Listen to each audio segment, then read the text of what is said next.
다 함께 사도신경하심으로 2026년 4월 3일 금요일 고난주간 특별 새벽기도회 마지막 날 예배 하나님께 올려드리겠습니다. 전능하사 천지를 만드신 하나님 아버지를 내가 믿사오며 그 외아들 우리 주 예수 그리스도를 믿사오니 이는 성령으로 잉태하사 동정녀 마리아에게 나시고 본디오 빌라도에게 고난을 받으사 십자가에 못 박혀 죽으시고 장사한 지 사흘 만에 죽은 자 가운데서 다시 살아나시며 하늘에 오르사 전능하신 하나님 우편에 앉아 계시다가 저리로서 산자와 죽은 자를 심판하러 오시리라. 성령을 믿사오며 거룩한 공예와 성도가 서로 교통하는 것과 죄를 사하여 주시는 것과 몸이 다시 사는 것과 영원히 사는 것을 믿사옵나이다. 아멘. 찬송가 149장 찬송하시겠습니다.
하나님 아버지 감사합니다. 오늘 고난주간 특별 새벽기도의 마지막 날까지 저희들을 끌어주셔서 주님과 함께 생명의 길로 나아가게 하심을 감사드립니다. 주님께서 십자가에 달려 죽으시기까지 순종하셨던 것처럼 저희들도 주님께서 걸으신 순종의 길을 끝까지 주님과 함께 걷기 위해 이 시간에도 주님의 말씀 앞에 저희들 나왔습니다. 주님께서 이 시간에 베푸시는 말씀을 통해 다시 저희들이 새 힘을 얻고 주님과 함께 흔들림 없이 믿음의 삶을 살아감으로 오직 주님의 영광만 자신만 드러내는 복된 하루가 되게 하여 주옵소서. 감사드리오며 우리 주 예수 그리스도의 이름으로 기도드리옵나이다. 아멘. 자, 이 시간에 하나님이 주시는 말씀은 요한복음 19장 28절부터 30절까지 말씀 보겠습니다. 자, 화면을 보시면서 요한복음 19장 28절부터 우리 함께 합독하시겠습니다. 그 후에 예수께서 모든 일이 이미 이루어진 줄 아시고 성경을 응하게 하려 하사 이르시되 내가 목마르다 하시니 거기 신포도주가 가득히 담긴 그릇이 있는지라 사람들이 신포도주를 적신 해면을 우슬초에 매어 예수 입에 대니 예수께서 신포도주를 받으신 후에 이르시되 다 이뤘다 하시고 머리를 숙이니 영혼이 떠나가시니라. 아멘.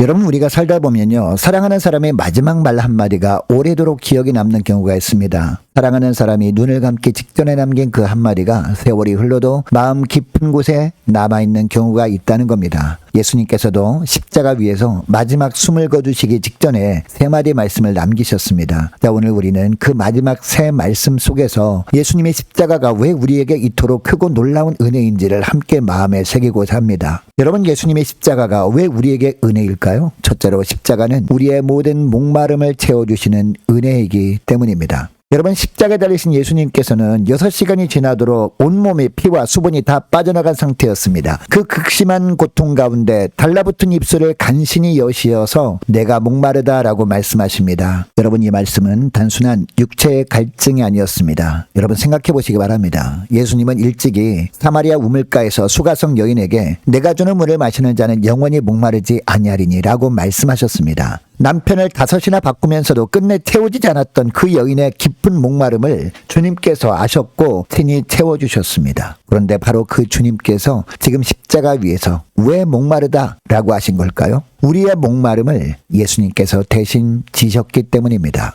여러분, 누가복음 16장에 부자와 나사로 이야기가 나오는데요. 그 부자는 죽은 이후에 어떻게 됩니까? 음부의 불꽃 가운데 떨어져서 혀에 물 한 방울도 얻지 못한 채 영원히 타들어가는 목마름으로 괴로워해야 했습니다. 여러분, 이것이 바로 우리가 마땅히 받아야 할 심판입니다. 그런데 주님께서 십자가 위에서 바로 그 지옥의 목마름을 친히 담당해 주신 겁니다. 우리가 영원한 갈증에서 벗어나게 하시려고 주님이 먼저 목마르셨던 겁니다. 여러분, 살면서 알 수 없는 허전함과 공허감을 느낄 때가 있습니다. 무언가를 다 이뤘는데도 여전히 채워지지 않는 빈자리, 그 갈증을 느낄 때가 있다는 겁니다. 여러분, 그 목마름은 세상의 어떤 것으로도 결코 채울 수 없는 목마름입니다. 오직 주님만이 그 목마름을 해결해 주실 수 있습니다. 그래서 이사야서 55장 1절 말씀에 보면 주님께서 뭐라고 하십니까? 오호라 너희 모든 목마른 자들아 물러나오라 라고 우리를 부르신 겁니다. 여러분, 내면에 공허한 부분이 혹시 있지 않습니까? 기쁨의 샘이 말라버린 부분이 있지 않습니까? 영적으로 지치고 고단하지 않습니까? 그렇다면 우리를 위해 목마르다라고 하신 주님 앞에 그 갈증을 내려놓으시기를 바랍니다. 여러분, 그 목마름을 주님은 다 아십니다. 그리고 반드시 채워주셔서 그 목마름을 해갈시켜 주십니다. 여러분, 이것이 십자가의 은혜입니다. 둘째로, 십자가는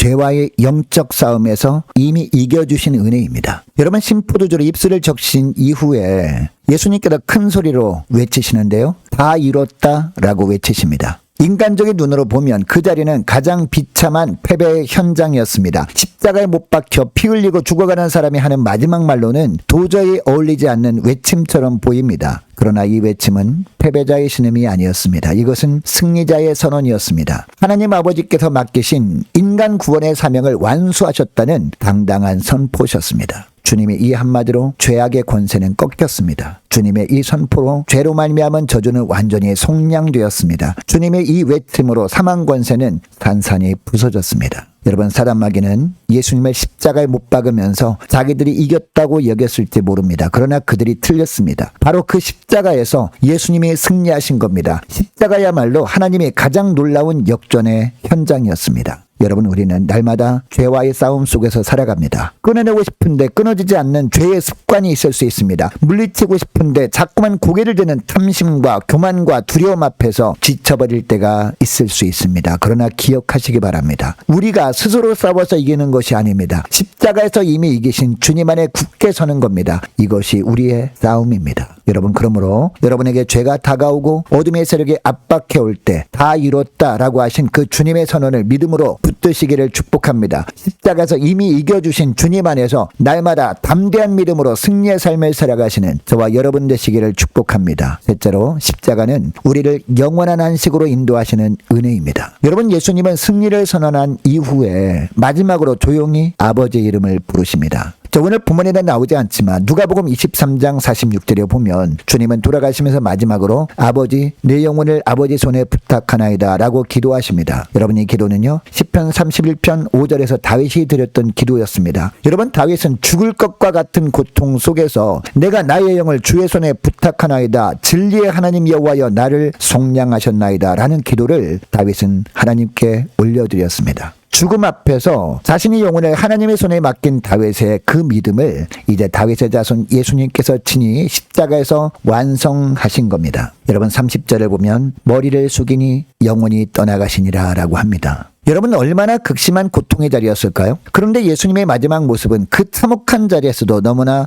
평온했습니다. 여러분, 사도행전 7장에 나오는 스데반도 돌을 맞아 죽어가면서 예수님과 똑같이 주 예수여 내 영혼을 받으시옵소서라고 기도를 드립니다. 여러분, 스데반이 어떻게 그 죽음의 순간에 이런 기도를 드릴 수 있었을까요? 두려움이 없었기 때문입니다. 죽음에 대한 두려움이 없었기 때문이었어요. 아니, 두려움보다 더 큰 확신이 있었기 때문입니다. 지금 이 순간에도 자신의 영혼을 붙들고 계신 주님께서 마지막 그 순간에도 반드시 붙들어 주실 것이라는 분명한 믿음이 있었기 때문이었습니다. 여러분, 우리 모두는 언젠가 죽음의 순간을 맞이하게 됩니다. 그 앞에서 가진 것도 이룬 것도 곁에 있는 사람도 아무런 힘이 되지 못합니다. 그러나 예수 믿는 우리에게는 그 마지막 순간에 우리 영혼을 친히 붙들어 주시는 주님의 손길이 있습니다. 주님은 십자가에서 죽으시고 부활하심으로 말미암아 죽음 너머에 있는 영원한 안식의 나라로 가는 길을 활짝 열어놓으셨습니다. 그래서 요한복음 11장 25절에서도 보면 나는 부활이요 생명이니 나를 믿는 자는 죽어도 살겠고 라고 말씀해 주신 겁니다. 여러분, 우리가 이 땅에 살다가 언제 그 마지막 순간을 맞이하는지 예수 믿는 우리 영혼을 주님이 친히 붙드시고 영원한 안식의 나라로 인도해 주십니다. 여러분, 이것이 십자가의 은혜입니다. 여러분, 오늘 이 새벽에 우리는 십자가 앞에 섰습니다. 주님은 십자가 위에서 우리의 모든 목마름을 담당해 주셨습니다. 죄악과의 영적 싸움에서 완전한 승리를 선언해 주셨습니다. 그리고 우리를 영원한 안식으로 인도하시는 길을 열어주셨습니다. 이 십자가의 은혜 앞에서 오늘 우리의 마음이 새롭게 뜨거워지는 복된 하루가 되시기를 주의 이름으로 축복합니다. 오늘 말씀을 기억하고 이 시간에 함께 기도하기를 원하는 것은 이렇게 기도했으면 좋겠습니다. 하나님, 세상 것으로 채우려 했던 저희들이 빈자리를 이제 주님께 내어놓습니다. 십자가의 은혜로 저희 심령을 생수로 가득 채워 주옵소서. 주님, 죄와 어둠이 압박해 올 때 다 이뤘다 하신 그 선언을 굳게 붙들게 하옵소서. 십자가의 은혜 안에서 날마다 담대한 믿음으로 승리의 삶을 살게 하옵소서. 오늘 하루도 그리고 마지막 그 순간까지 아버지의 손에 맡깁니다. 십자가의 은혜 붙들고 영원한 안식을 향하여 끝까지 평안히 주님만을 따르는 저희들 되게 하여 주옵소서. 간절히 기도하는 이 새벽 될 수 있기를 축복합니다. 계속해서 기도하기를 원하는 것은 오늘 저녁에 있을 성찬식을 위해서 함께 기도하기를 원하고, 오는 주일 VIP 초청 부활주일을 위해서 함께 기도하기를 원합니다. 각 구역 식구들과 자녀들을 위해서, 남녀 전도회 청년부 임력원들을 위해서, 교회 재정을 위해서 함께 시간에 기도하기를 원하고, 유초등부 중고등부 청년부를 위해서, 남녀 전도회와 각 구역을 위해서 함께 시간에 기도하기를 원합니다. 특별히 구역장들, 권찰들을 위해서 함께 기도하기를 원하고, 많은 환우들을 위해서 기도해 주시기 바랍니다. 취업을 앞둔 청년들을 위해서 선교사님들 가정들과 이 나라 민족을 지켜주시도록 함께 기도하기를 원하고, 우리 교회 앞날을 위해서 저와 여러분이 가지고 나온 기도 제목을 놓고 이 시간에 함께 기도하기를 원합니다. 기도하겠습니다.